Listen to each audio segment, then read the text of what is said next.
The autumn rain fell in relentless sheets over London, turning the cobblestone streets into rivers of mud and making the gas lamps flicker like dying stars. Inside the grand ballroom of Harrington House, however, the glittering assembly of England's finest nobility remained blissfully insulated from the tempest outside, their jewels catching the candlelight as they waltzed and gossiped with equal enthusiasm. Lady Delilah Montfort stood near one of the tall windows, her gloved fingers unconsciously tracing patterns on the cool glass as she watched the rain streak down the panes. At 23, she was considered a beauty even in a room full of beautiful women. Her auburn hair was arranged in an elegant coiffure that allowed soft curls to frame her heart-shaped face, and her gown of ivory silk embroidered with delicate silver thread complemented her porcelain complexion and unusual violet-blue eyes.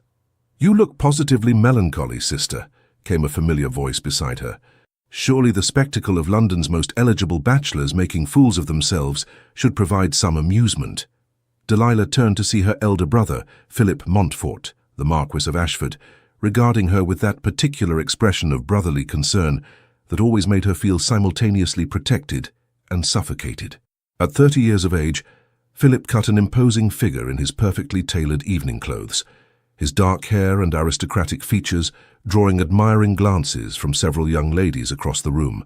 "I was merely thinking how strange it is," Delilah replied softly, "that we dance and laugh while outside people struggle through the storm with nowhere warm to go."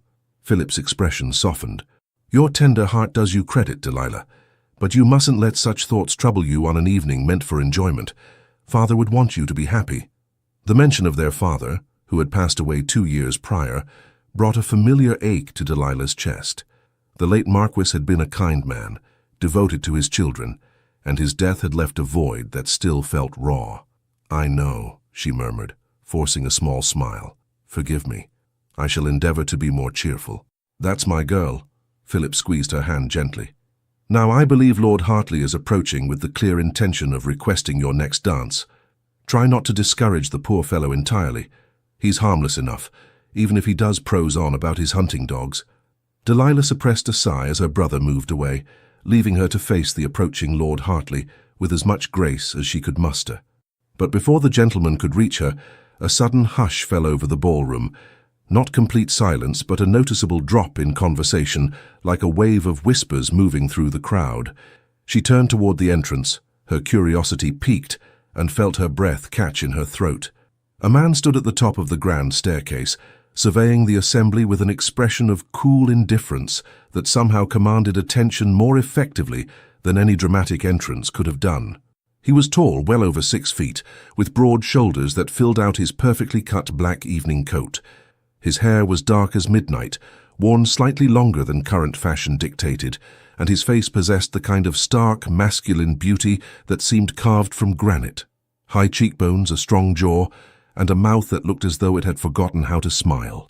But it was his eyes that truly arrested Delilah's attention. Even from across the room, she could see they were the color of storm clouds, a deep, penetrating gray that seemed to see through pretense and artifice to the truth beneath. Those eyes swept across the ballroom with deliberate slowness, as though cataloguing every face, every reaction, and then they found hers. The impact was physical. Delilah felt heat flood through her body, from the tips of her satin slippers to the crown of her carefully arranged hair. Her heart began to race in a manner entirely unbecoming to a gently bred lady, and she was suddenly acutely aware of every breath she took, every flutter of her pulse at her throat. The stranger's gaze held hers for what felt like an eternity, but could only have been seconds. Something flickered in those grey eyes, surprise perhaps, or recognition, though they had never met. She was certain she would have remembered such a man. Then slowly, deliberately, he inclined his head in the slightest of acknowledgments. The corner of his mouth lifted in what might have been the ghost of a smile, though it was gone so quickly she couldn't be sure it had been there at all. Delilah found herself frozen, unable to look away, unable to respond with the polite nod that etiquette demanded. Her cheeks burned with a flush she was powerless to prevent, and she felt as though every person in the room must surely notice her discomposure. "Heavens!" whispered a voice beside her, making her jump. Lady Beatrice Ashworth, her closest friend since childhood, had appeared at her elbow, her pretty face alight with excitement. "Do you know who that is?" "No," Delilah managed, her voice barely above a whisper. "Should I?" "That," Beatrice said with barely suppressed glee, "is Damien Alistair, the Duke of Valebrook. Or rather, he was the Duke before the scandal. Good gracious, I thought he was dead, or at least permanently abroad." "No one has seen him in London for nearly 8 years. Delilah's attention snapped to her friend. "What scandal?" But before Beatrice could answer, their hostess, the Countess of Harrington, had descended upon the mysterious Duke with warm exclamations of welcome, and the spell that had held the room captive began to break. Conversation resumed, though Delilah noticed many eyes still drifting toward the tall figure now being introduced to various members of the assembly. "The scandal," Beatrice continued in an urgent whisper, drawing Delilah slightly away from Lord Hartley, who still hovered nearby with increasing befuddlement, involved accusations of cheating at cards. Dreadful business. His father, the old Duke, died shortly after. Some say of shame, though officially it was apoplexy. Young Damien disappeared immediately after the funeral. No one knew what became of him. "How terrible," Delilah murmured, her eyes drawn inexorably back to the Duke despite her best efforts. He was speaking with the Countess now, his manner polite but distant, and she found herself wondering what those 8 years of exile had been like. What could bring a man back after such disgrace? "They say he went to India," Beatrice added, clearly relishing her role as purveyor of gossip. "Made an enormous fortune there through trade and investments. There were rumors of, well, less respectable pursuits as well. Gambling houses, prize-fighting rings, that sort of thing, though of course no one knows for certain." Delilah barely heard her friend's words. Across the crowded ballroom, the Duke of Valebrook had turned his attention from the Countess and was once again looking directly at her. This time his gaze was even more intense, more searching, as though he were trying to solve some puzzle that she represented.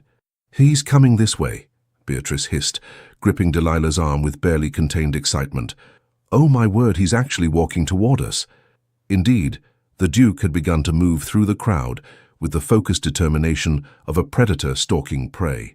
People stepped aside to let him pass, some with expressions of curiosity, others with barely concealed hostility. Delilah noticed several gentlemen exchange dark looks, and she saw Lord Pemberton actually turn his back as the Duke approached. But Damien Alistair seemed utterly indifferent to the mixed reception. His eyes never left Delilah's face, and she felt her pulse hammering so loudly in her ears that she was certain everyone around her must hear it. He stopped before her and executed a bow that was flawlessly correct, yet somehow managed to convey a certain sardonic amusement at the formality of it all. "Forgive my presumption," he said, and his voice was like dark velvet, deep and rich with an undertone of something dangerous. "But I find I cannot spend another moment in this assembly without making your acquaintance. I am Damien Alistair, Duke of Valebrook." Up close, he was even more overwhelming. He stood so near that Delilah could smell the subtle scent of sandalwood and something else. Something wild and untamed that spoke of distant places and dangerous adventures. His grey eyes, which she had thought cold from across the room, now seemed to burn with an intensity that stole the very breath from her lungs. She began, then had to pause to steady her voice. "I am Lady Delilah Montfort, Your Grace. This is my dear friend, Lady Beatrice Ashworth." She saw something flash across his face at the mention of her surname, something dark and almost painful, but it was gone so quickly she might have imagined it. "Lady Delilah," he repeated, and the way he said her name sent shivers down her spine. "Would you do me the very great honor of granting me the next dance?" It was an audacious request. They had no proper introduction, and given the whispers about his past, accepting his invitation would certainly cause talk. The sensible thing, the proper thing, would be to politely decline. But Delilah found herself utterly incapable of being sensible. Something in his eyes, a vulnerability buried deep beneath the dangerous exterior, a loneliness that called to something in her own soul, made refusal impossible. "I would be delighted, Your Grace," she heard herself say, and placed her gloved hand in his outstretched palm. The moment their hands touched, even through the barrier of their gloves, Delilah felt a jolt of electricity that seemed to race through her entire body. From the way Damien's eyes widened fractionally, she knew he had felt it too. He led her onto the dance floor just as the orchestra began a waltz. The dance was still considered slightly scandalous in some circles due to the close proximity it required, but Delilah couldn't bring herself to care about propriety as Damien's hand settled at her waist and drew her into the first turn. "You dance beautifully, my lady," he said, his voice low enough that only she could hear it beneath the swell of music. "As do you, Your Grace," she replied, though in truth she was barely aware of the steps. Her entire consciousness seemed focused on the points where their bodies touched, his hand at her waist, her hand in his, the scant inches that separated them as they moved together. "I must confess," Damien continued, and she heard a note of something almost like wonder in his voice, "I did not expect to find you here tonight." "Did you expect to find someone else, then?" Delilah asked, surprised by her own boldness. A shadow crossed his face. "I expected to find enemies and ghosts," he said quietly. "I did not expect to find this." "And what is this, Your Grace?" He was silent for a moment, his grey eyes searching hers with an intensity that made her feel as though he could see into her very soul. When he finally spoke, his voice was rough with emotion. "I have spent 8 years hardening my heart, Lady Delilah, 8 years learning to feel nothing but cold purpose. And yet one look across a crowded room has undone all of that work in an instant. I do not know what to call this feeling, but it terrifies me far more than anything I faced in my exile." Delilah's breath caught. No gentleman had ever spoken to her with such raw honesty, such unguarded emotion. "I feel it too," she whispered, barely aware that she was speaking. "From the moment our eyes met, I felt as though something fundamental had shifted in the world." "Then we are both in grave danger," Damien said, and there was genuine anguish in his voice now. "For I have come here tonight not for pleasure, but for justice, and you, Lady Delilah Montfort, are connected to a man I have sworn to destroy." The music seemed to fade as the full import of his words sank in. "What do you mean?" she asked, though a cold dread was already forming in her stomach. Before Damien could answer, another voice cut through the moment like a knife. "Remove your hands from my sister at once, Valebrook." Delilah turned to see Philip striding toward them, his face dark with fury. The music continued, but other dancers were beginning to notice the confrontation, slowing in their steps to watch. Damien released Delilah immediately and stepped back, though his eyes never left Philip's face. The expression Delilah saw there made her blood run cold. It was pure, undiluted hatred, barely leashed, and all the more terrible for its control. "Ashford," Damien said, his voice now utterly devoid of the warmth it had held moments before. "How pleasant to see you after all these years." "You have no business here," Philip said, positioning himself protectively between Damien and Delilah. "No business in this house, and certainly no business dancing with my sister." "On the contrary," Damien replied with deadly calm, "I have every right to be here. My title has been restored, my reputation, such as it was, rebuilt through years of hard work. As for dancing with your sister, the lady herself granted me permission. Or do you now make decisions for her as well?" "How dare you?" Philip began, his hand moving toward his glove, and Delilah realized with horror that he was about to issue a challenge to a duel.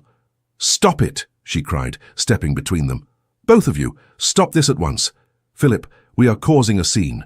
And Your Grace, if you have some grievance with my brother, this is neither the time nor the place to pursue it." She could feel the eyes of the entire ballroom upon them now. The orchestra had fallen silent, and the whispers were rising like a tide.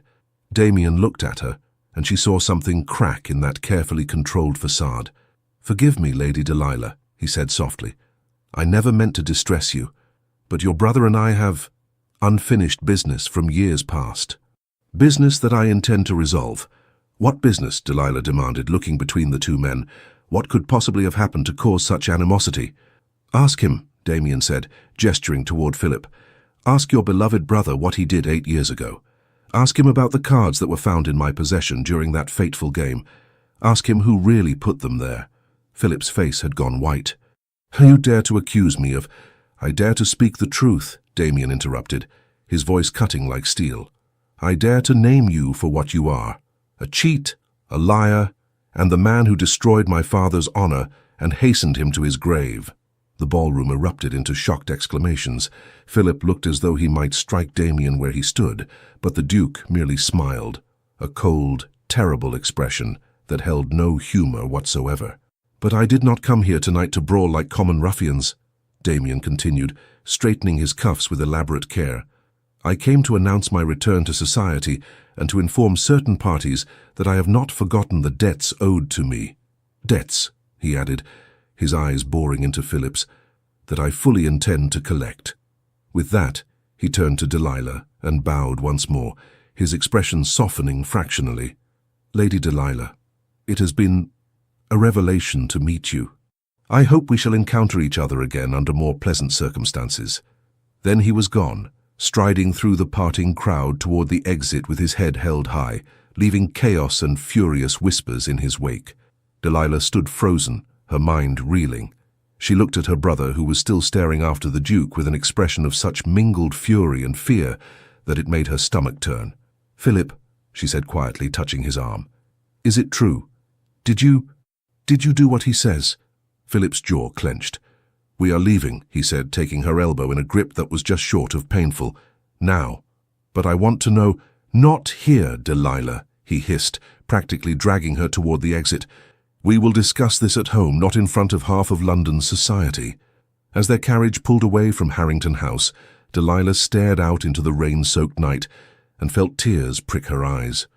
In the span of a single dance, her world had been turned upside down. She had met a man who made her feel alive in ways she had never imagined possible, only to discover that he was her brother's sworn enemy, bent on some terrible revenge. And the worst part, the absolute worst part, was that even knowing this, even understanding that Damien Alistair was dangerous and vengeful and quite possibly planning to destroy her family, she could not stop her treacherous heart from racing at the memory of his touch, could not banish the image of those grey eyes from her mind. What had he said? That they were both in grave danger. As the carriage rattled through the London streets, Delilah pressed her hand to her chest, feeling her heart hammer against her palm, and knew that he had been absolutely right.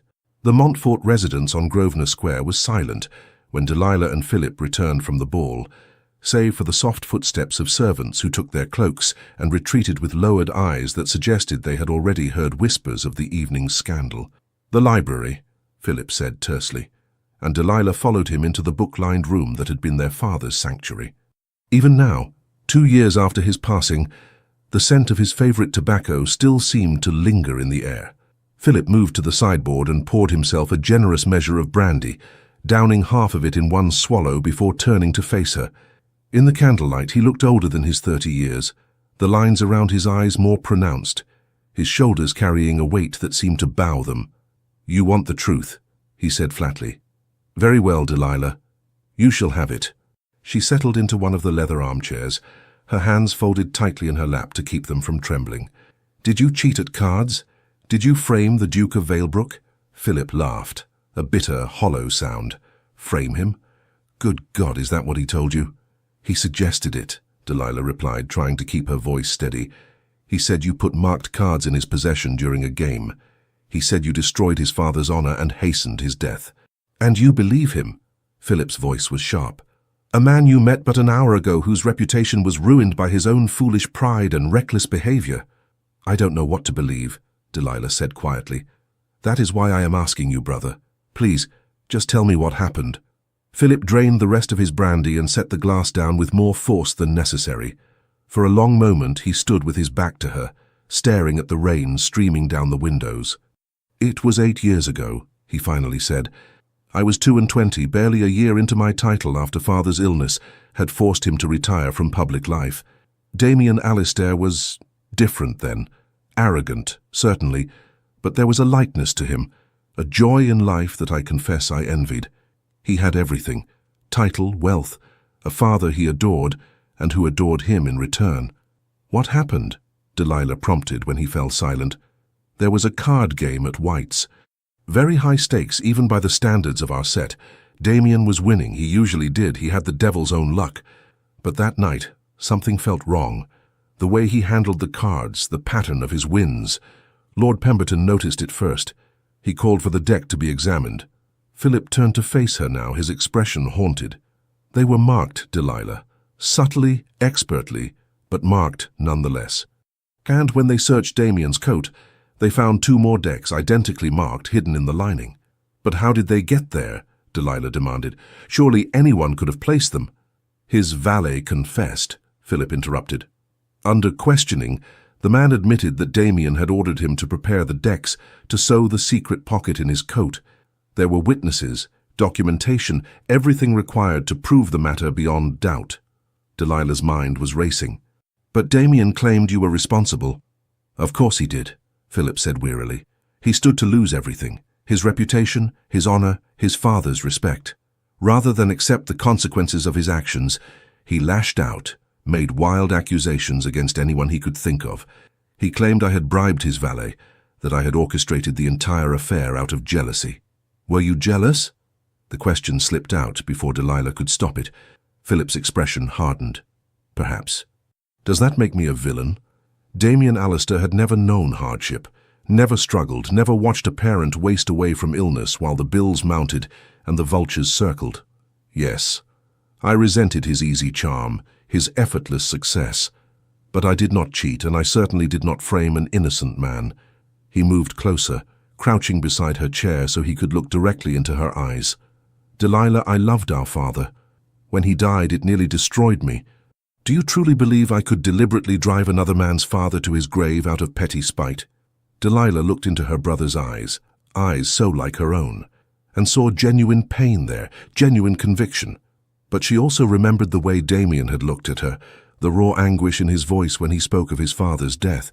I don't know what to believe, she whispered. One of you is lying. But which one? Then believe the evidence, Philip said urgently. Believe the testimony of a dozen witnesses, the confession of the valet, the marked cards themselves. Damien Alistair was guilty, Delilah. His own actions condemned him. The only reason he's back in London now, flaunting himself at society balls, is because he made a fortune in India, probably through equally questionable means, and money has a way of washing away even the darkest stains. He stood abruptly, pacing to the fireplace. He's dangerous, sister. Whatever he said to you tonight, whatever spell he tried to weave, you must stay away from him. He wants revenge, and he'll use anyone and anything to get it, including an innocent young woman who happens to be his enemy's sister. The words struck Delilah like a physical blow. Was that all she had been to Damien during their brief dance? A means to an end, a weapon to be wielded against Philip. But no, she had seen his face when their eyes first met across the ballroom. That surprise, that wonder had been genuine. She was certain of it, wasn't she? I'm going to bed, she said quietly, standing. This has been overwhelming. Philip caught her hand as she moved toward the door. Promise me, Delilah. Promise you'll stay away from him. She looked at her brother, her protector, her only living family, and felt torn between loyalty and this wild, inexplicable pull toward a man who was, by all accounts, her enemy.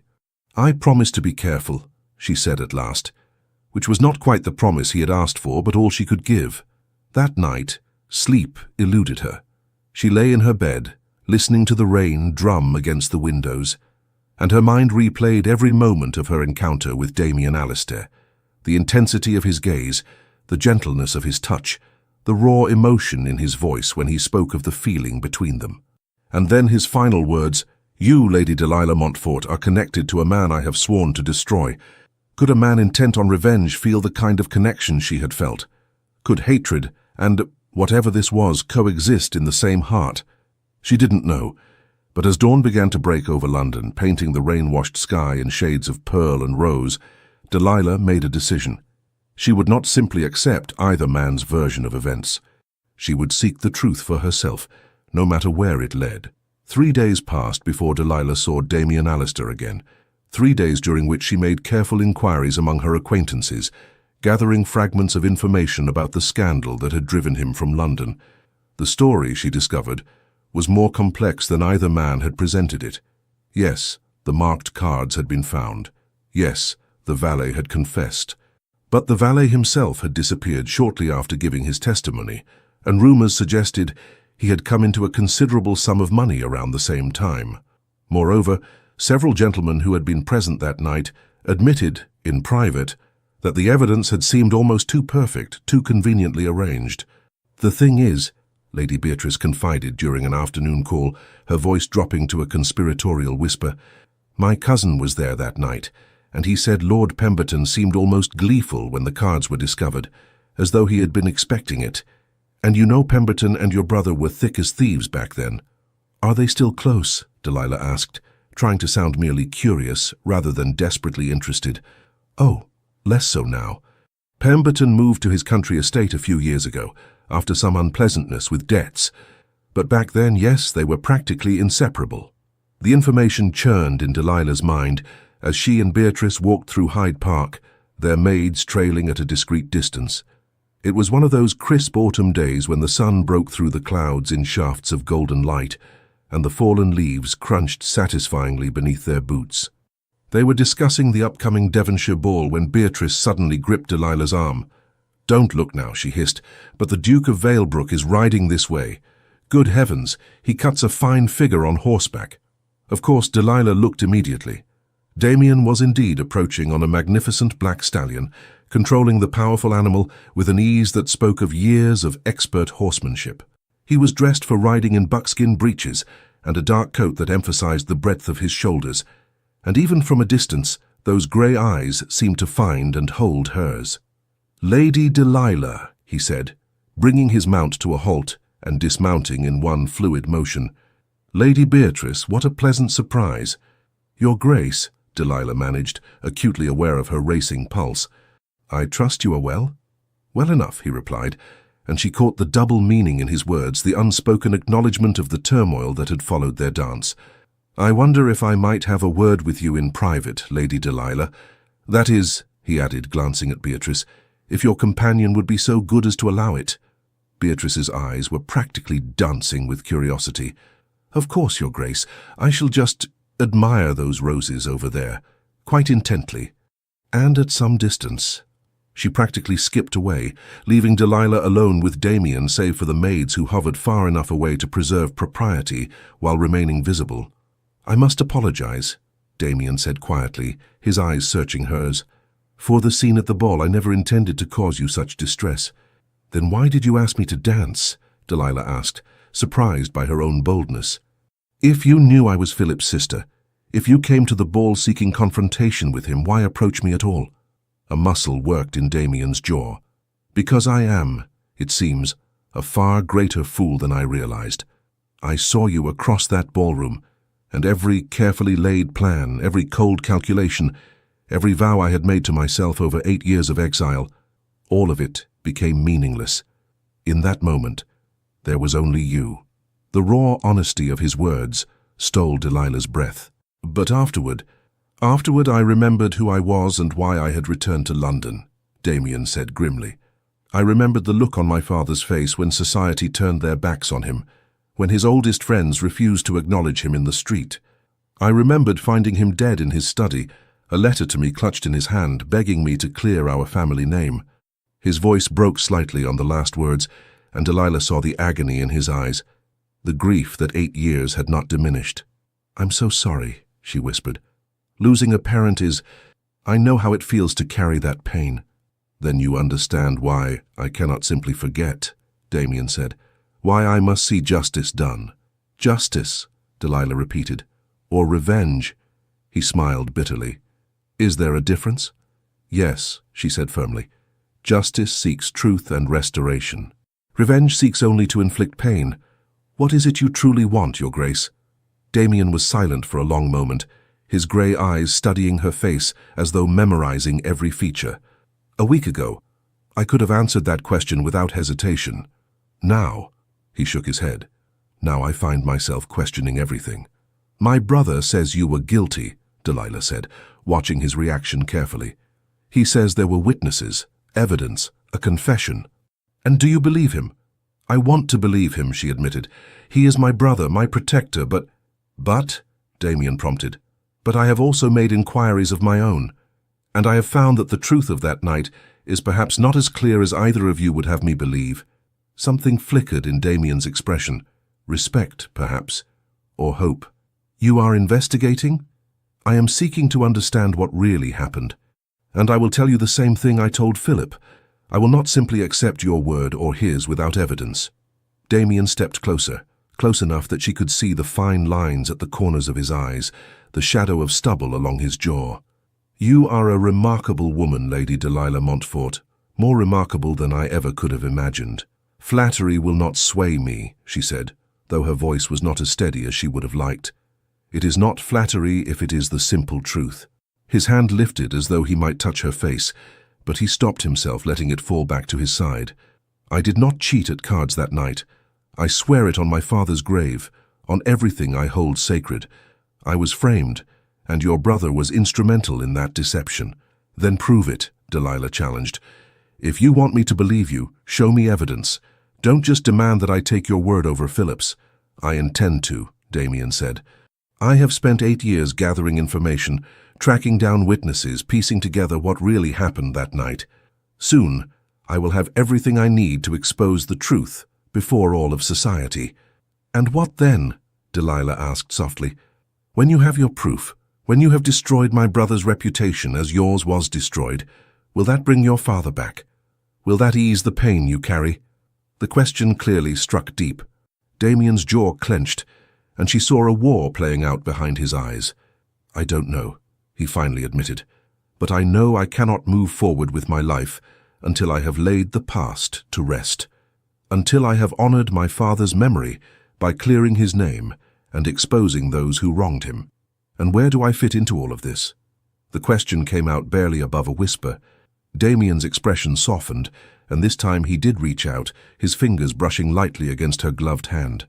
Even through the fabric, she felt that electric connection, that pull that seemed to draw them together despite all reason.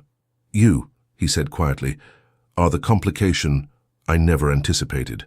The one factor that threatens to undo all my carefully constructed plans.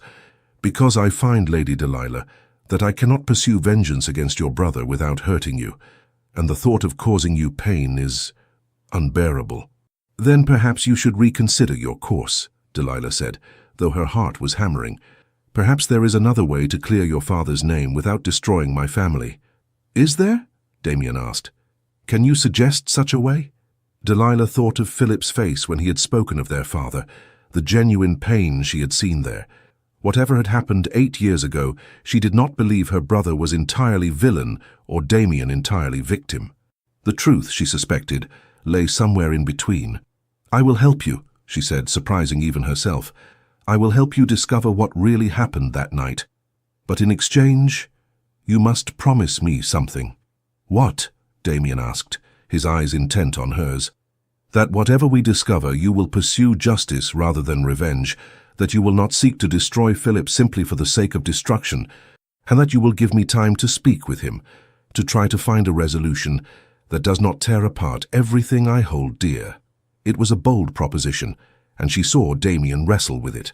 She was asking him to trust her, to delay his revenge, to place his faith in the sister of the man he believed had ruined his life. "Why would you do this?" he asked finally. "Why help me when it could cost you your brother's affection, your place in society, everything you know?" Delilah met his gaze steadily. "Because I believe in truth, because I loved my father, and I see that same love for your father in your eyes, and I understand what that loss means, and because—" She paused, gathering her courage. "Because whatever this feeling is between us, I cannot simply ignore it, even if I should." A slow smile spread across Damien's face, the first genuine smile she had seen from him, and it transformed his austere features into something almost boyish, achingly vulnerable. "Very well, Lady Delilah," he said softly. "You have yourself an accord. We shall seek the truth together wherever it may lead, though I warn you, you may not like what we discover." "I would rather face an ugly truth than live with a beautiful lie," Delilah replied. "Then we are of one mind," Damien said. He raised her hand to his lips and pressed a kiss to her gloved knuckles, a gesture that was perfectly proper, yet somehow felt scandalously intimate. "Until we meet again, my lady." As Delilah watched him mount his horse and ride away, she felt Beatrice materialize at her elbow. "Well," her friend demanded, "what did he say? What happened? Good gracious, Delilah, the way he looked at you. I thought he might carry you off on his horse then and there." "We are going to find the truth," Delilah said, still watching Damien's retreating figure. "About what happened 8 years ago. About who was really responsible for his ruin." "Are you mad?" Beatrice gasped. Delilah, that could destroy your brother. Or it could exonerate him, Delilah countered. Either way, I must know. I cannot build any future, with Damien or anyone else, on a foundation of lies and unanswered questions. Beatrice squeezed her hand. Then I shall help you, whatever you need, wherever this investigation leads. Though I confess, I'm rather hoping it leads to you becoming a duchess. The Duke of Velbrook is devastatingly attractive when he smiles. Despite everything, Delilah laughed.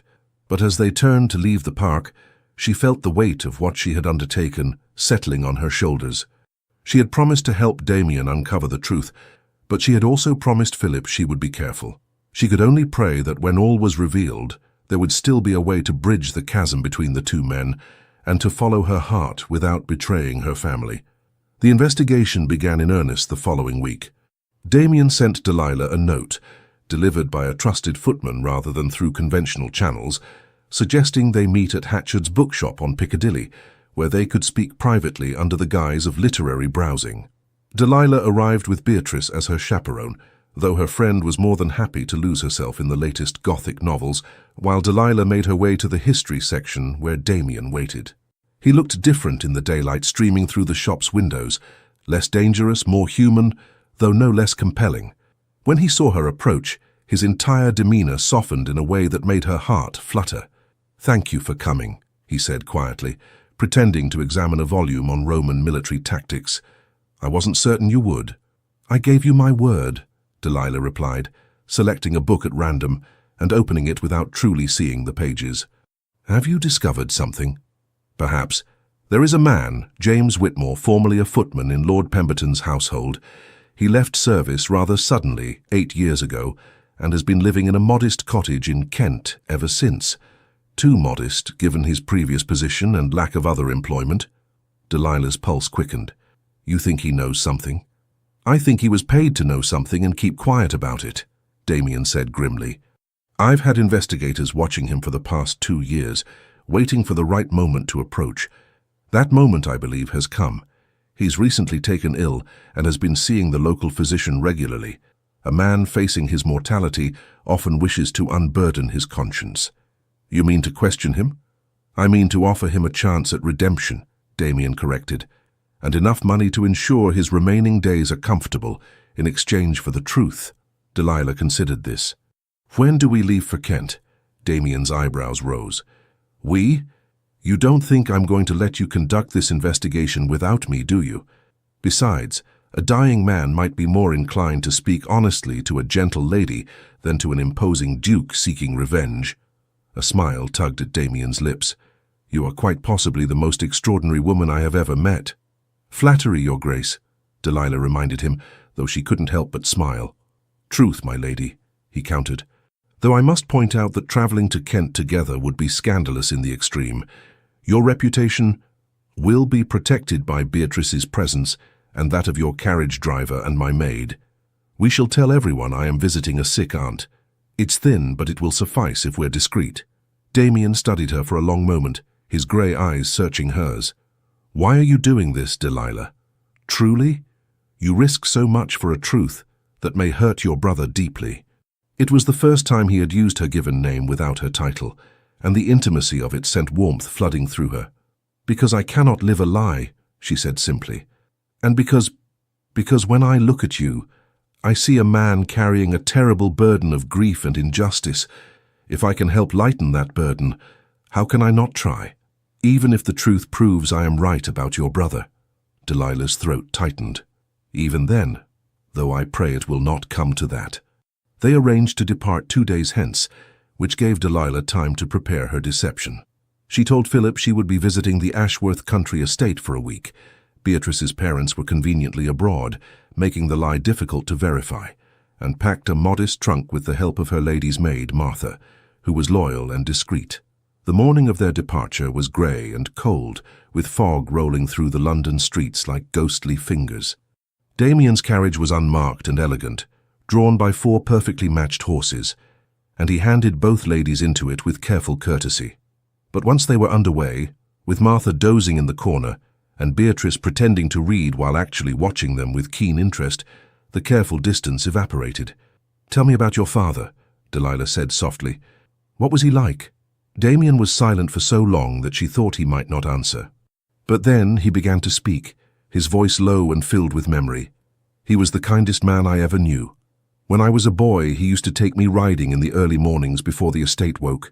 We would race across the fields, and he would let me win even though his horse was faster. Afterward, we would sit by the lake, and he would tell me stories about his own father, about the history of our family, about the responsibilities that came with our title. Damien's expression grew distant, lost in the past. He taught me that privilege meant obligation, that our wealth and position existed not for our own comfort, but so we could help those less fortunate.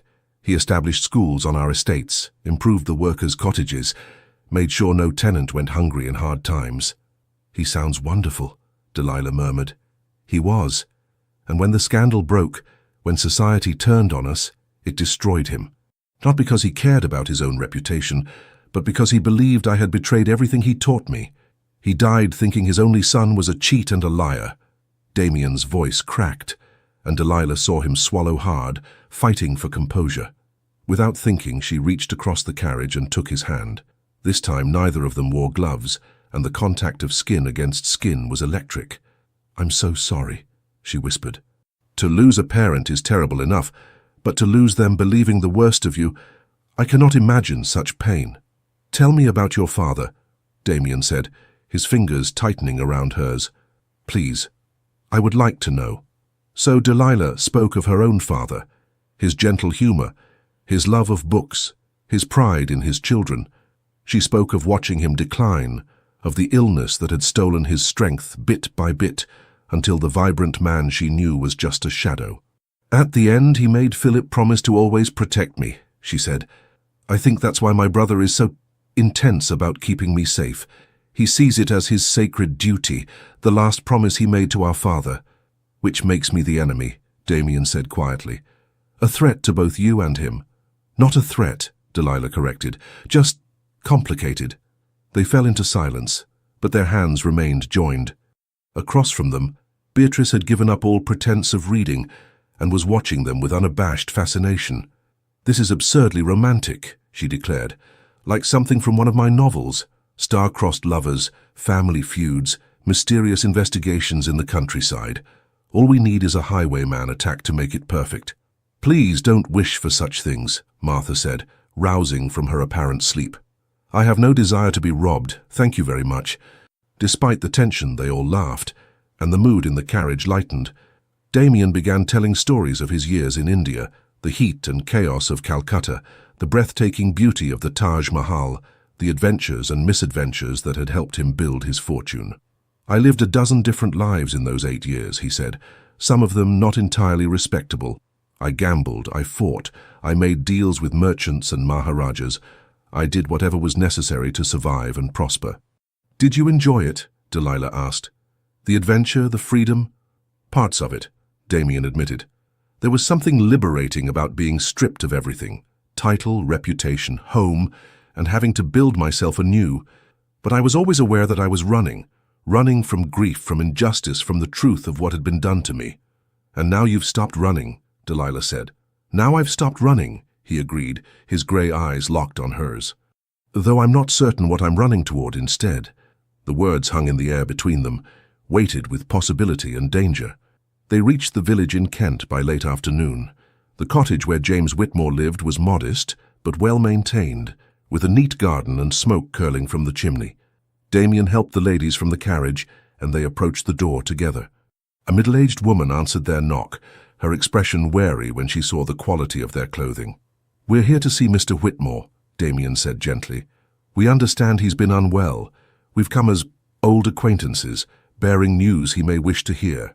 The woman, Whitmore's sister as it turned out, hesitated, but something in Damien's manner must have reassured her.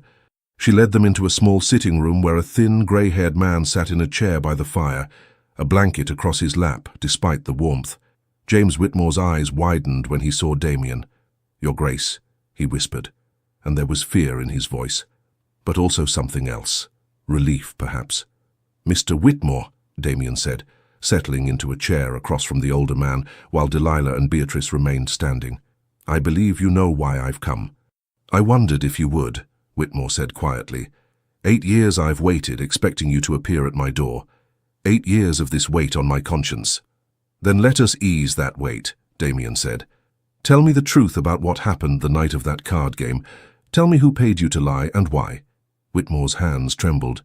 You must understand I was desperate. My mother was ill, needed expensive physicians. Lord Pemberton offered me more money than I could earn in 10 years of service if I would just help him with a small matter. What small matter? Delilah asked gently, moving closer. Whitmore looked at her, then back at Damien.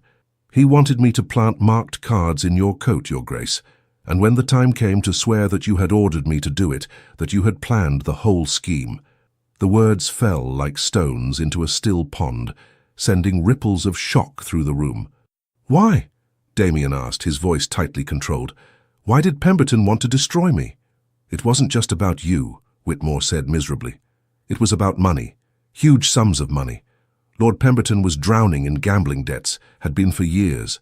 The Marquis of Ashford, your brother, he added, looking at Delilah, had loaned him money, quite a lot of it. But Pemberton couldn't pay it back. He needed a way to wipe the debt clean. Delilah's blood ran cold. What do you mean? The Marquis was young, newly into his title, and desperate to establish himself among his peers. Pemberton convinced him that if they could remove the Duke of Valebrook from society, there would be opportunities. The Duke's investments, his properties, his business ventures, everything would be up for acquisition. They could divide the spoils and use the profits to settle Pemberton's debts. And Philip agreed to this, Delilah asked, her voice barely above a whisper. Whitmore looked pained. I don't know all the details of their arrangement, my lady. I only know what Pemberton told me, that the Marquis had provided the marked decks, had helped plan the timing of the revelation, that they were partners in the enterprise. Damien had gone very still, his face carved from stone. And my valet? The one who confessed? Bribed, just as I was. Paid handsomely and sent abroad with enough money to live comfortably for the rest of his days. Whitmore's eyes filled with tears. I'm sorry, Your Grace, I'm so terribly sorry. I knew it was wrong, but my mother... I convinced myself that you were rich, that you could weather the scandal, that no real harm would be done. But when I heard your father had died, when I realized what we'd truly cost you... He broke off, coughing, and his sister hurried to bring him water. Why didn't you come forward? Damien asked. If your conscience troubled you so much, why maintain the lie all these years? Fear, Whitmore said simply. Pemberton made it clear that if I ever spoke the truth, I would have an accident, a fatal one. And the Marquis, he had the power and influence to make me disappear without anyone asking questions. I was a coward, Your Grace. I chose my own life over your honor, and I've paid for that choice every day since. Silence fell over the room. Delilah felt as though the ground had dropped out from beneath her feet. Philip, her kind, protective brother, had been part of a conspiracy to destroy an innocent man for profit. I'll swear to all of this, Whitmore said. Before a magistrate, before anyone you choose. I'm dying anyway. The physician says I have perhaps 3 months remaining. I'd like to meet my maker with a clean conscience, even if it means facing earthly punishment first. Damien stood abruptly and walked to the window, staring out at the fading light. Delilah could see the tension in every line of his body, the barely controlled rage that threatened to break through his careful composure. Your Grace, she began, but he held up a hand. I need a moment, he said tightly. Please. Delilah turned to Whitmore. This testimony, you would truly be willing to give it publicly? I would, my lady, though I expect it will bring ruin to your family name. For that I am sorry. The truth is the truth, Delilah said, though her voice shook. No matter how painful. Outside she found Damien pacing in the small garden, his hands clenched into fists. When he heard her approach, he spun to face her. I was right, he said, and there was no triumph in his voice, only anguish. All these years I was right. Your brother destroyed my life, killed my father, and I was right. I know, Delilah whispered, tears streaming down her face. I'm so sorry, Damien, I'm so very sorry. Sorry? He laughed bitterly. What good is sorry? Will it bring my father back? Will it restore the 8 years I lost, the home I had to flee, the life that was stolen from me? No, Delilah said. But what will bring those things back? Revenge? Destroying Philip as he destroyed you? Will that heal the wounds in your heart? I don't know, Damien shouted, then seemed to catch himself. When he spoke again, his voice was quieter, but no less intense. I don't know what will heal me, Delilah, but I know I cannot simply let this go. Justice demands truth and restitution, Delilah interrupted, not more destruction. Yes, Philip must face consequences for what he did, but please, Damien, please, let me speak to him first. Let me confront him with this evidence and give him a chance to make amends before you bring this before all of society. Why? Damien demanded. Why should I show him any mercy when he showed none to me? Because you are a better man than he is, Delilah said fiercely. Because revenge may satisfy for a moment, but it will not bring you peace. And because— She stepped closer, placing her hand on his chest, feeling his heart race beneath her palm. Because I love you, Damien Alistair. I love you, and I cannot bear to see you consumed by hatred and bitterness. The words seemed to shock them both. They stood frozen in the twilight garden, the world narrowing to just the two of them. You love me? Damien whispered.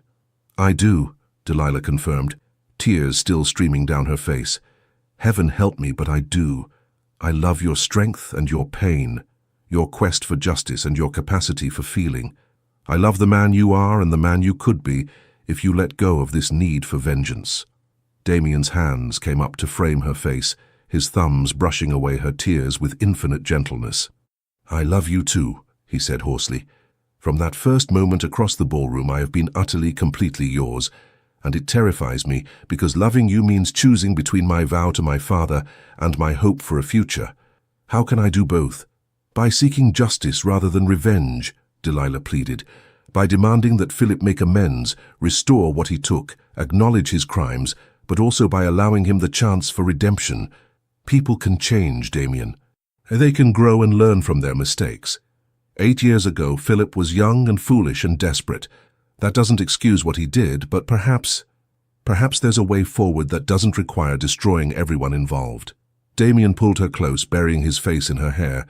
She felt him tremble, felt the war raging within him between the cold, vengeful man he had become and the better man he wanted to be for her. I will give you 1 week, he said finally. 1 week to speak to your brother, to show him the evidence, to see if he is capable of the remorse and restitution you believe possible. If he is, if he truly repents and makes amends, then perhaps we can find another path. But if he refuses, if he maintains his lies or attempts to harm Whitmore or anyone else involved, then I will bring the full force of the truth down upon him and let society judge him as they judged me. It wasn't everything Delilah had hoped for, but it was enough. Thank you, she whispered. Thank you for giving him a chance. I'm not doing it for him, Damien said. I'm doing it for you, for us, for the possibility of a future where I am not defined by my past. He kissed her then, gentle and desperate and full of promise. When they finally broke apart, both were breathless. We should return to London, Delilah said. I need to speak with Philip as soon as possible. The journey back was silent, each of them lost in thought. But as London's lights began to appear in the distance, Damien took Delilah's hand once more. Whatever happens, he said quietly, know that you have changed me, that loving you has already given me something I thought lost forever, hope.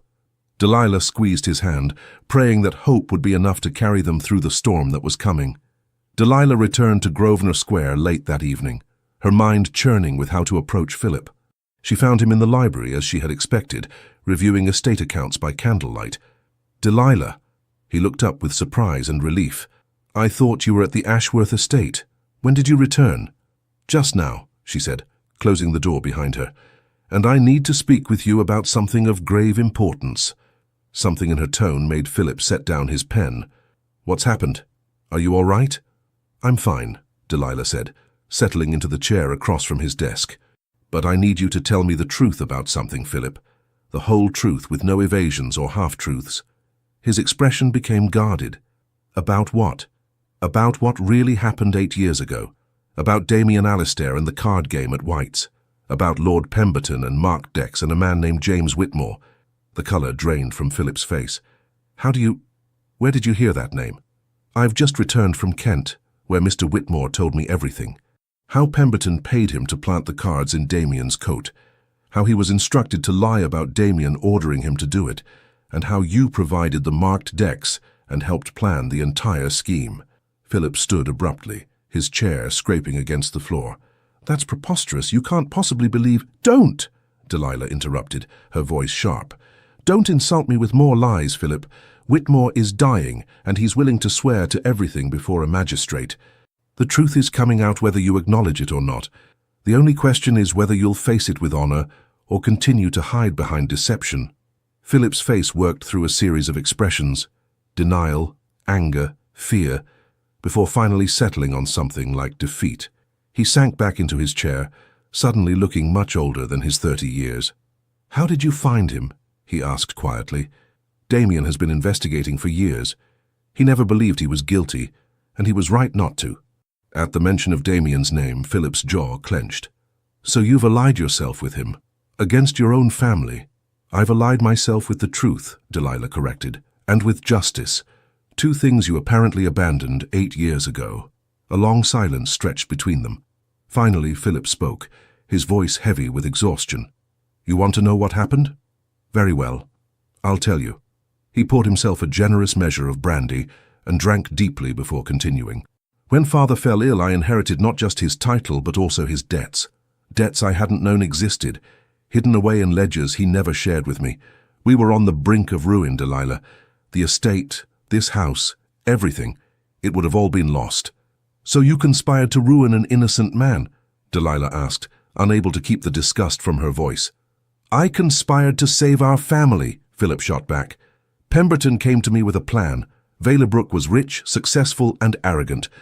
If we could discredit him, his business ventures would fail. His properties could be purchased cheaply, and we could rebuild our fortune. It seemed victimless. A few years of social exile for Valebrook, financial salvation for us. Victimless? Delilah's voice rose. His father died of the shame, Philip. Damien was forced into exile, stripped of everything he knew and loved. How can you possibly call that victimless? Philip flinched. I didn't know the old Duke would die. I didn't anticipate that. And I told myself that Damien was young, resilient, that he would recover, rebuild. I convinced myself I was doing what was necessary to protect you, to protect what Father had left us. You convinced yourself of a lie to excuse your own greed and cowardice, Delilah said coldly. Perhaps, Philip admitted, his shoulders sagging. Perhaps I did, and I've lived with that guilt every day since. Do you think I don't know what I did was wrong? Do you think I sleep easily at night? I don't know what you think anymore, Philip. I thought I knew you, thought you were honorable and good. Now I wonder if I've ever truly known you at all. I am still your brother, Philip said desperately. Still the same man who held you when you cried after Father died, who taught you to ride, who has always tried to protect you. By building that protection on lies and theft and the destruction of an innocent man, Delilah interrupted. That's not protection, Philip, that's corruption. He was silent for a long moment, staring into his brandy glass. When he spoke again, his voice was barely audible. What does Valebrook want? My ruin? Public humiliation? A duel? He wants justice, Delilah said. And I've convinced him to give you one chance, one opportunity to make amends before he brings this evidence before society. Philip's head snapped up. What kind of amends? Full confession, public acknowledgement of what you did, financial restitution for what Damien lost, his business ventures, his properties, everything that was taken when his reputation was destroyed, and a formal apology before witnesses, admitting your crime and clearing his name completely. That would destroy me, Philip whispered.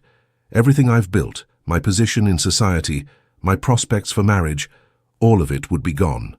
Yes, Delilah said without sympathy, just as Damien's were gone 8 years ago. The difference is that you will deserve your fate, whereas he did not. Philip stood and moved to the window, his reflection ghostly in the dark glass. And if I refuse? Then Damien will bring Whitmore before a magistrate, will present all the evidence he's gathered, and will ensure that the full truth comes out in the most public and humiliating way possible. At least if you confess voluntarily, you retain some measure of dignity. Dignity? Philip laughed bitterly. There's no dignity in confessing to cheating and conspiracy. There's more dignity in owning your mistakes than in being exposed as a liar and a coward, Delilah countered. Father used to say that true nobility wasn't about titles or wealth. It was about character, about doing the right thing even when it's difficult. Show me that you still have some of Father's character left in you, Philip. Do the right thing. Philip turned to face her, and she saw tears glistening in his eyes. You love him, don't you? Valbrook. Delilah didn't hesitate. I do. How can you love the man who will destroy your family? How can I not love the man whose life and honor my family destroyed? Delilah responded. Philip, Damien has every right to hate us, to seek revenge without mercy. But he's giving you a chance at redemption because I asked him to, because despite everything, he's a better man than you were 8 years ago. The question is, are you a better man now than you were then?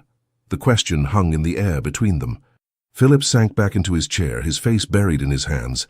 I don't know if I can do it, he said finally. Confess publicly, face the scandal, lose everything. You can, Delilah said firmly, because the alternative is worse. If you're exposed as not just a cheat but a coward who refused to take responsibility for his actions, you'll never be able to hold your head up again. But if you confess, if you make amends, at least there's a possibility of eventual redemption. She moved to kneel beside his chair, taking his hands in hers. I'm not asking you to do this for Damien. I'm asking you to do it for yourself, for your soul. Father would want you to make this right, no matter the cost. Philip looked at her, really looked at her, and she saw the moment something broke inside him, the careful walls of justification and self-deception crumbling to reveal the guilt and shame he'd been carrying for 8 years. You're right, he whispered. God help me, but you're right. I've been a coward, hiding from what I did, convincing myself I had no choice. But there's always a choice, isn't there? I chose wrong 8 years ago, and I've been choosing wrong ever since by maintaining the lie. Then choose right now, Delilah urged. It's not too late, Philip. It's never too late to do the right thing. He squeezed her hands tightly. If I do this, if I confess and make amends, will you forgive me? Delilah felt tears sting her eyes. Eventually, yes. But you need to forgive yourself first, and you need to earn Damien's forgiveness through your actions, not just your words. Philip nodded slowly. Very well. Tell Valbrook I'll meet with him. Tomorrow, if he wishes. I'll do what needs to be done. Relief flooded through Delilah. Thank you, brother. Thank you for finding the courage to do what's right. Don't thank me yet, Philip said with a sad smile. I haven't actually done anything yet except agree to ruin myself. You've done more than that, Delilah said. You've chosen honor over comfort. That's no small thing. The meeting was arranged for the following afternoon at Damien's townhouse in Mayfair. Delilah insisted on being present, and after some argument both men agreed. She arrived early and found Damien in his study, staring out the window with that same haunted expression she had seen so often. He's agreed to confess, she said without preamble, to make full restitution and clear your name publicly. Damien turned to face her, and she saw a complex mix of emotions in his grey eyes. Satisfaction, yes, but also uncertainty, and something that looked almost like disappointment. Why does it feel hollow? He asked quietly. I've spent 8 years wanting this moment, planning for it, dreaming of the day when the truth would come out and justice would be served. But now that it's here, I feel empty. Delilah moved to stand beside him, taking his hand. Because revenge never fills the void left by loss. You wanted your father's honor restored, and it will be. You wanted acknowledgement of the wrong done to you, and you'll have it. But none of that will bring your father back or return those 8 years you lost. Then what will? Damien asked, turning to face her fully. What's the point of any of this if it doesn't heal the wounds? You will heal the wounds, Delilah said softly, by choosing to move forward rather than remain trapped in the past, by building a new life with new purpose and new love. Damien pulled her into his arms, resting his forehead against hers. You're my new life, Delilah. You're the only thing that makes any of this bearable. Then let this be an ending, she urged. Let Philip's confession and restitution be the final chapter of this old story, so we can begin writing a new one, together. Before Damien could respond, the butler announced Philip's arrival. Delilah felt Damien tense, saw his expression shift to something harder, more controlled. Philip entered the study looking as though he hadn't slept all night. His cravat was slightly askew, his hair less perfectly arranged than usual, and there were dark circles beneath his eyes. But he held himself upright, his shoulders back as he faced the man he had wronged. "Your Grace," he said formally, with a bow that was correct but not deferential. "Thank you for agreeing to see me." "Ashford," Damien replied, his voice cool, "my understanding is that you have something to say to me." Philip glanced at Delilah, who gave him an encouraging nod. He took a deep breath and began. 8 years ago, I conspired with Lord Pemberton to destroy your reputation through false accusations of cheating at cards. I provided the marked decks, helped plan the timing of their discovery, and allowed an innocent man to be ruined for my own financial gain. The words seemed to cost him dearly, and Delilah saw his hands trembling slightly. But he continued, his voice growing stronger. "My actions led to your exile, and to the death of your father, the late Duke. No apology can undo that harm. No restitution can restore what you lost. But I am here to acknowledge my crimes, to clear your name completely, and to make whatever amends are within my power." Damien remained silent, his grey eyes fixed on Philip's face with an intensity that was almost predatory. "I will make a full public confession," Philip continued. "I will restore to you the business ventures and properties that were taken when your reputation was destroyed. I will personally ensure that every member of the Ton knows the truth of what happened, and that you were innocent of all charges." "Why?" Damien asked abruptly. "Why now, after 8 years of silence? What has changed?" Philip's eyes flicked to Delilah again. "My sister helped me see that I've been living a lie, that the guilt and shame I've carried have poisoned everything good in my life.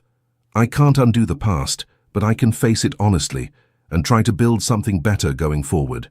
"How very noble of you," Damien said, and there was a bitter edge to his voice. "Tell me, Ashford, if Delilah hadn't uncovered the truth, would you have ever come forward? Or would you have been content to let me carry the stain of your crime for the rest of my life?" Philip flinched but didn't look away. "Honestly, I don't know. I'd like to think I would have eventually found the courage to confess, but I can't say that with certainty. I was a coward 8 years ago, and I remained one until my sister forced me to confront what I'd done." "At least you admit it," Damien said. He moved to his desk and pulled out several documents. "These are the papers detailing the properties and business ventures I want restored. The total value is approximately £50,000. Can you manage it?" Philip went pale, but nodded. "It will require selling some properties and taking on debt. But yes, I can manage it." "Good. I also want a written confession, signed and witnessed, detailing exactly what you did, and exonerating me completely. That confession will be presented to the membership committee at White's and to the editors of the major newspapers." "You'll have it," Philip agreed. "And finally," Damien continued, his voice hardening, "I want your word that you will never attempt to interfere in my relationship with your sister, that you will not try to prevent our marriage or turn Delilah against me." Philip's jaw clenched, but he nodded. "You have my word, though I reserve the right to challenge you to a duel if you ever cause her pain." Despite everything, Damien's lips twitched in what might have been the ghost of a smile.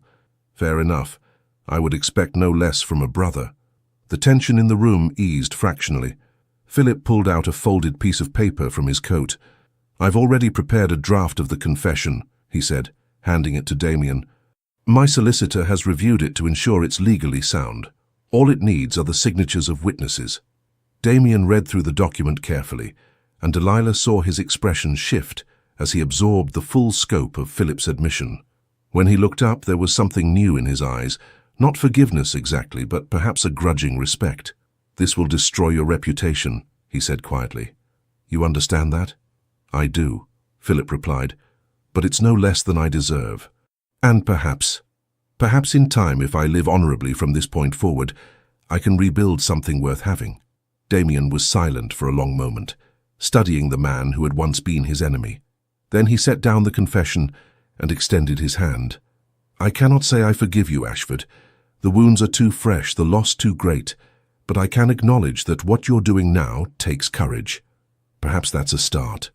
Philip took his hand and they shook, not as friends, but as two men beginning the difficult process of moving forward from a shared tragedy.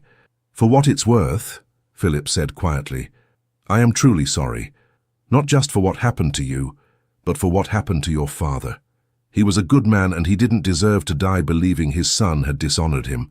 Damien's jaw worked, and Delilah saw the sheen of tears in his eyes. No, he didn't. Thank you for saying that. The formal business concluded, Philip turned to leave. But at the door he paused and looked back at his sister. I hope he makes you happy, Delilah. Truly.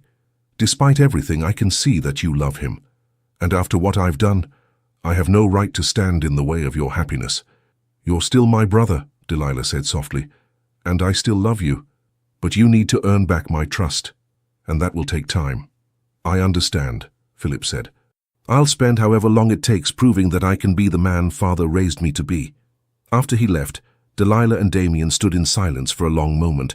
Then Damien pulled her into his arms, holding her so tightly she could barely breathe. Is it really over? He whispered into her hair. Can I truly let go of the anger and the need for revenge? It's over, Delilah assured him. Justice has been served. The truth will come out, and your father's name will be cleared. Now you can heal. Now we both can. Damien pulled back just enough to look into her eyes. Marry me, Delilah. I know it's too soon. I know society will gossip, but I cannot spend another day without knowing you'll be mine. Marry me and help me build a life worth living. Yes, Delilah said, tears of joy streaming down her face. Yes, 1,000 times yes. He kissed her then, deep and tender and full of promise. And in that kiss, Delilah felt the weight of the past finally beginning to lift, making way for a future bright with possibility. 3 months later, the scandal that erupted when Philip's confession became public was every bit as devastating as he had feared. Society was shocked, outraged, and endlessly fascinated by the revelation that one of their own had conspired to destroy an innocent man. Philip faced it all with quiet dignity, refusing to make excuses or seek sympathy. He paid the restitution to Damien, sold properties to cover the debts, and accepted his social exile without complaint. But he also found unexpected allies. Several gentlemen who had themselves been victims of false accusations came forward to support him, praising his courage in confessing. And slowly, very slowly, Philip began to rebuild his reputation, not as the charming young marquis he had been, but as a man who had made terrible mistakes and was working to atone for them. Damien's name was completely cleared, and Whites formally reinstated his membership with a public apology. Several of his former business partners reached out to renew their associations, and the investments he had made in India began to pay extraordinary dividends. But more than any of that, he had Delilah. They were married in a small ceremony at the Valbrook country estate, with only close friends and family in attendance. Philip gave his sister away with tears in his eyes, and Beatrice served as Delilah's witness, practically bursting with delight at having predicted the romantic outcome from the very beginning. As Damien and Delilah exchanged their vows in the estate chapel, where his parents had been married, he felt his father's presence not as a weight of obligation or guilt, but as a blessing. He had honored his father's memory by seeking justice and truth. Now he could honor it further by building a life of purpose and love. The reception was held in the gardens, and as the summer sun began to set, Damien led his new wife away from the celebration to walk beside the lake where he had once ridden with his father. I used to think revenge would bring me peace, he said, his arm around Delilah's waist. But it was love that healed me. You healed me, Delilah. We healed each other, she corrected, resting her head against his shoulder. How you taught me that truth and justice matter, even when they're difficult, and I taught you that forgiveness and moving forward matter too. They stood in comfortable silence, watching the light dance on the water. Then Delilah smiled and placed her hand on her still flat stomach. I have something to tell you, she said softly. The physician confirmed it this morning. We're going to have a child. Damien's breath caught. He turned to face her fully, his hands framing her face with infinite tenderness. A child, he repeated wonderingly. Our child. Yes, Delilah laughed through happy tears. A new beginning, a new life. Everything we've both hoped for. Damien dropped to his knees, pressing his forehead against her stomach. I swear to you, he said, his voice thick with emotion, I swear to our child that I will be the father my father was. That I will teach our son or daughter about honor and love, and the courage to do what's right even when it's hard. I know you will, Delilah said, her fingers threading through his dark hair. Because you are a good man, Damien Alistair. You always were, even when the world tried to make you believe otherwise. As they walked back to the celebration hand in hand, Damien felt something he hadn't experienced in 8 long years, complete and utter contentment. The past had been laid to rest. Justice had been served, and the future, with Delilah by his side and a child on the way, stretched before them bright with promise. Behind them the sun set over the lake in shades of gold and crimson, painting the sky with beauty. And ahead, through the garden gates, they could hear the sounds of laughter and music, the celebration of new beginnings and hard-won happiness. Damien had come back to London seeking vengeance. Instead, he had found something infinitely more valuable: redemption, love, and the peace that comes from letting go of hatred and embracing hope. And as he looked at his wife, his beautiful, courageous, remarkable wife, he knew that his father would be proud.